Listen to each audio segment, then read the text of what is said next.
Dirjen Anggaran Kementerian Keuangan Isa Rahmatawarta itu ditangkap oleh Kejaksaan dalam skandal PT Asuransi Jiwasraya, dan ini nggak tanggung-tanggung, negara itu mengalami kerugian itu hampir 17 triliun, tepatnya 16,8 triliun. Belum lagi nasibnya para nasabah yang nggak jelas itu ya.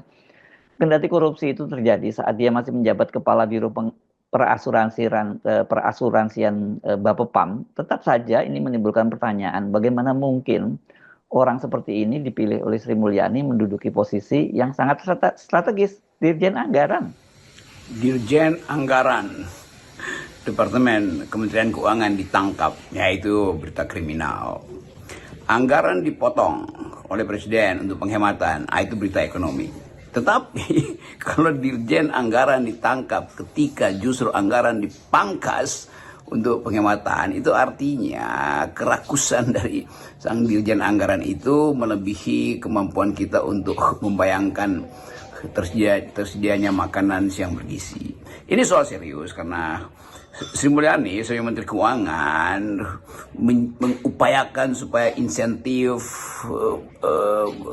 pegawainya itu di atas kementerian rata-rata tuh. Mungkin gajinya pasti atau tunjangan macam-macam tuh. Tetapi ketika berita ini muncul, orang bertanya, moral apa yang sudah dibangun oleh Sri Mulyani sehingga integritas hari ini runtuh semua tuh. Ini Dirjen Anggaran yang tempat semua orang merasa memerlukan akses pada dia. Ternyata yang bersangkutan itu punya masalah hukum, punya masalah etika, punya masalah moral, dan punya masalah yang akhirnya ditemukan oleh Kejaksaan. Jadi kita mau tuntut, sebetulnya publik mau tuntut apa yang terjadi di Departemen Keuangan. Sementara kita menuntut, kita mengerti bahwa kesulitan ekonomi rakyat itu tidak bisa ditutup-tutupi itu. Jadi kontrasnya mulai terlihat. Kontras apa? Ya bukan sekedar disparitas, tapi kontras etis.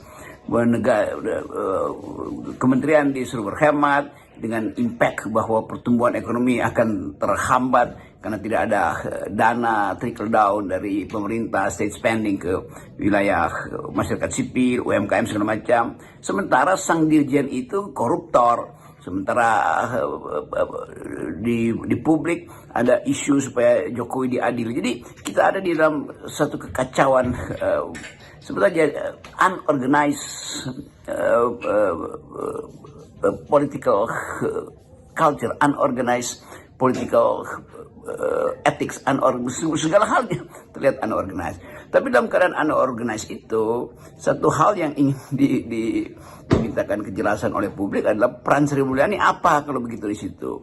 Bukankah Sri Mulyani yang memulai tema integritas, memulai tema supaya ada kebersihan sidak kiri kanan tuh masuk ke pelabuhan untuk memastikan bahwa tidak ada satupun rupiah yang dipakai untuk manipulasi cukai, pajak segala macam. Terus sekarang ada di Anggaran. Jadi harusnya Sri Mulyani datang ke depan publik dan terangkan apa yang terjadi sebetulnya. Kondisi moral apa yang ada di dalam Kementerian Keuangan sehingga seorang pejabat tingginya itu ditangkap oleh jaksa.